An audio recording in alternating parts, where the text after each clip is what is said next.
Hey guys, what's going on? It's Reality Spin here. I'm here with as always with the Chrono Sage. What's up, guys? How are we doing today? We got a special one for you today. We got a good video coming. Decided to do something a little different today. It's not a reaction video. It's not a domain video. None of that stuff. We're actually going to be going through the character story for Bennett. So you can consider this a little bit of a story time. Story time for Benny. Yeah, story time for Benny. We're gonna go through all the character stories, the adhesive bandage, and how he got his vision. Just to keep it from getting too monotonous, I will do the first part, and then Sage will do the next, and then we'll just keep alternating up until we finish with the vision.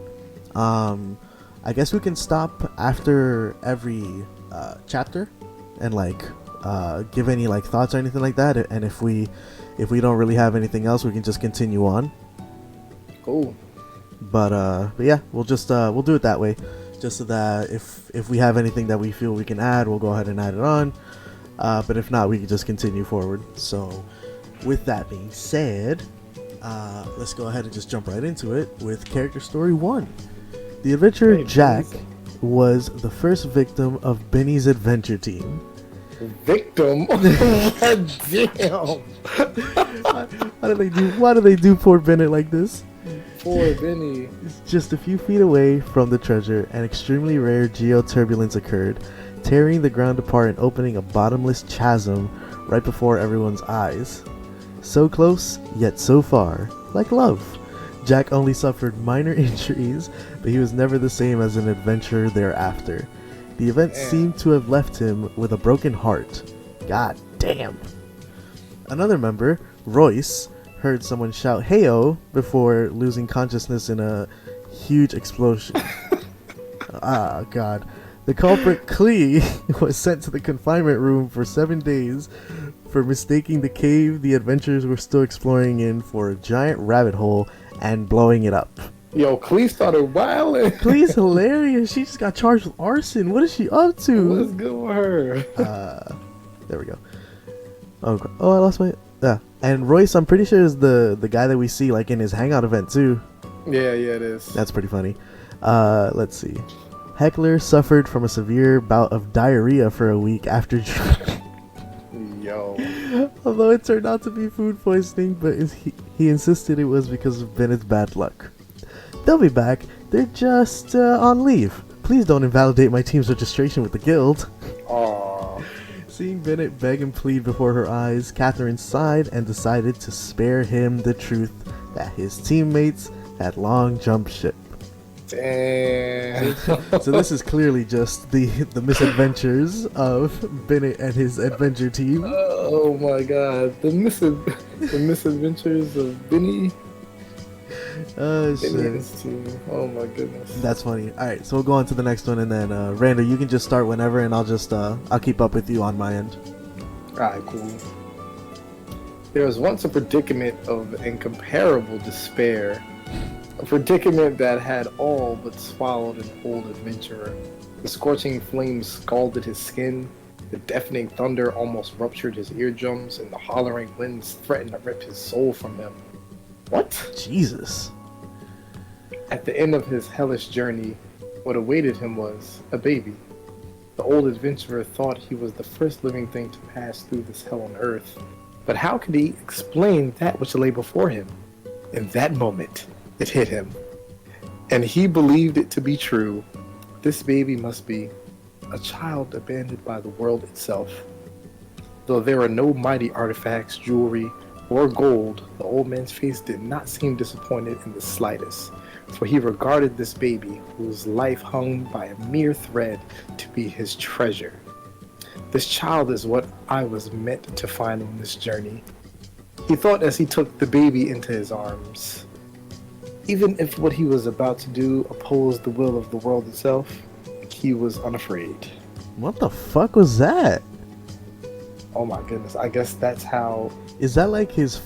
Bennett's like a orphan. Is he? Yeah, he doesn't have any parents. So that's gotta be like how his, I guess his father, foster father found him. Yeah, right. That's crazy. Damn, that shit was dark. Word, what the fuck? Oh my god. Alright, Left Bennett out there in the streets. yeah, right? Alright, let's go on to character story 3. The old adventurer died from severe injuries before being able to tell this story, leaving only the child he had saved. On his deathbed, he only managed 4 final words: will, adventure, and final treasure. Several single childless... Sound like One Piece. Yeah, right? Set sail for One Piece, bro. Several single childless old adventurers in the Adventurers Guild in Mondstadt raised the child as their own and named him Bennett. Oh, that's pretty cool. Oh, he was raised by the entire guild. That's pretty dope. Being raised by the guild, Bennett referred to everyone as Dad. Dad, your dentures fell into the bowl. Dad, you should stop wearing that old leather armor. Where are the undergarments I bought you? Dad, it's raining. Better keep your distance from me so you don't get struck by lightning. Yo. Taking care of all his aging dads who have no family has taken up most of his time outside of adventuring. The dads certainly have found a treasure, haha. Cirrus, I think that's how you say his name, the current guildmaster, laughed, giving Bennett a pat on the back. Though he is unlucky himself, he can at least try to bring luck to those he cares about. At least that's how Bennett feels. Bennett the Unlucky still strives to find his own lucky treasure through his series of unfortunate events. Damn, Lemony Bennett. They didn't have to do him like that. That's Lemony crazy. Bennett. Damn, so he was essentially raised by the Adventurers Guild. That's pretty cool. I didn't know that actually. Word. Alright, Oh, cool. man. Let's move on to character story 4, and we start with a familiar face. Oh yeah. Oz the Raven, officials familiar, said Bennett is the most tenacious young man in the world. Indeed, Bennett's share of bad luck throughout his life can be seen from his scars, old and new. Attacked by monsters, buried in collapsed ruins, falling from cliffs, a wealth of unfortunate events has taught Bennett how to deal with more of them in the future. Barbara, the deaconess at the Church of Favonius, was once surprised by how skilled Bennett is at treating dislocated joints. Another gift from his ordeals is his jaw-dropping talent for combat. Look at his moves. Doesn't that hurt? Grandmaster Parker of the Knights was extremely intrigued after seeing Bennett in combat. It's not that Bennett doesn't feel pain. He has just simply gotten used to it. He adapted to the pain as others would to pungent smells or blinding light. Therefore, the way Bennett dives into battles head-on without reservation has become something of a signature of his. Sheesh! So he just doesn't feel pain. Got it. I guess not. That's crazy. Even Grandmaster Barker was like, is he good? Is he okay? I don't think he can control his vision yet, guys. That's wild. Alright, let's move on to character story 5. That looks pretty short, actually. Alright. This is a lot shorter than yeah, than for sure. Lindsay's. We'll see. Well, we still got a couple more, so we'll see what happens with those two. Yeah. What does death mean exactly? Always walking the thin line between life and death, Bennett can't help but wonder. Bennett knows that the old adventurer who saved him has left many praiseworthy stories and legends after his death. He knows that an adventurer will not have weeping at their funerals, only toasts made in their names by old comrades. He knows, to the adventurers of Mondstadt, a good death comes at the end of a life given to the pursuit of treasure and the secrets of the world. Once over, their souls are brought back to their homeland by Barbados. He once feared death. However, after pondering on this matter some more, he now feels death may be something fortunate for an adventurer. Not that fortune has anything to do with him. On to the next treasure, and with that, Bennett puts this thinking business behind him. Wow. Okay, so that was pretty. Like YOLO. Yeah, essentially. That was pretty straightforward. Yeah. Alright. Alright, adhesive bandage. Take it away, my good sir. I think this is like the sum up. Yeah. Wherever he suffers severe injuries such as fractures or excessive loss of blood, Bennett will go to the cathedral to seek treatment from Deaconess Barbara. Sorry, it's me again, Bennett will say, scratching the back of his head. Barbara, however, will just shake her head, and with a "let's deal with those scratches as well," she'll toss him some adhesive bandages. Such displays of concern may be inadvertent, but they have a special place in Bennett's heart. He sticks those bandages on his wounds with the care of one pinning a metal to their chest before thanking her wholeheartedly. Bennett keeps many such bandages in his utility pouch, where he goes on when he goes on adventures. Ones he gets from his dad's, from Barbara, from Catherine, and from adventurers he sometimes meets by chance after getting injured.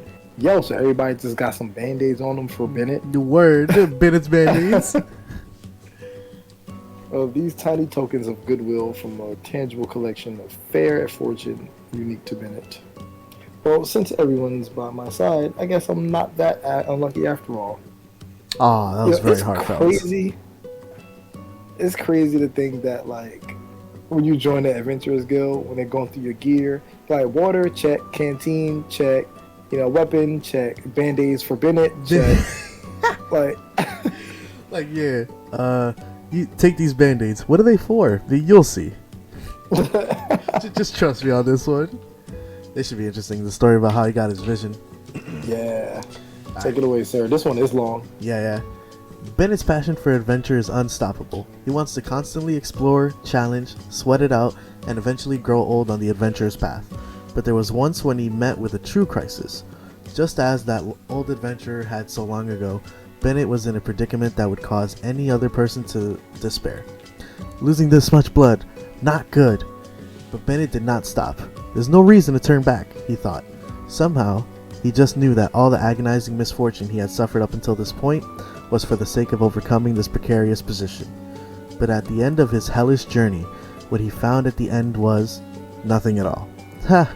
Wow. Returning empty-handed is part of an adventure. I don't mind. At last, his tightly wound emotions came loose, allowing his many injuries to rob him of his consciousness, and he collapsed. When he reawakened, he found that his wounds had been cauterized by a mysterious flame, stopping both the bleeding and the pain. A jewel pulsed warmly in the palm of his chest, its rhythm in time with the heartbeat in his chest, the beating heart of an adventurer.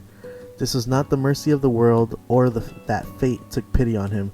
Rather, this was his final reward, one befitting a person with Bennett's burning passion. Oh, that's tough. That is pretty cool. So he essentially was on the verge of death. Yeah. And got his vision. Which that's essentially how most characters get their vision from what I've been seeing. But right.